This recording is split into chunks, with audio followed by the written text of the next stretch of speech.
Kahit siksikan at napaka-traffic, dinarayo pa rin ng marami ang Taytay Tiange sa Rizal kung saan mura na ang mga paninda, may dagdag na discount pa pag maramihan ang bili.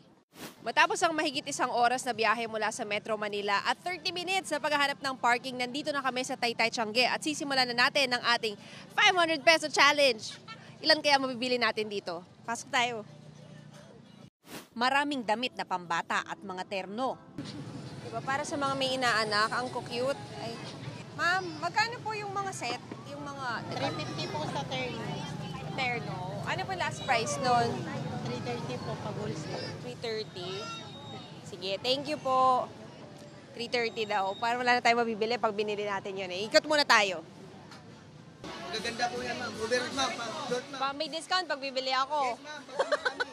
Kailangan lang pag nandito ka magaling ka box out. Kasi ang daming tao. Pero karamihan ng paninda rito, mga damit na pambabae.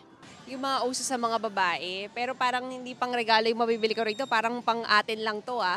Magkano po yung mga ganito, ma'am? 350 po. Ano ba last price? Sa wakas, may nakita kaming abot kaya pero cute na damit pambata. May mga laruan din.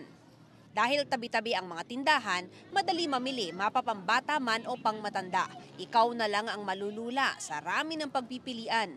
Ito na, yung last na bibili natin, sakto 150. Ayaw. Sa halagang 500 pesos, nakabili kami ng 2 set ng sandong pambata, 3 shorts na pang summer na panlalaki, 3 usong crop tops sa pambabae, at 3 sleeveless top na pambabae na pwedeng pang opisina o pang Christmas party. Sulit na din po yung Mas marami din. Maganda po kasi dito, tapos madaling mahal. Dito lang po kasi mura yung mga bilhin po. Kaya maramihan na po yung binili. Ano po yun, ma'am? Pang regalo po ba yan? Pang family na regalo po.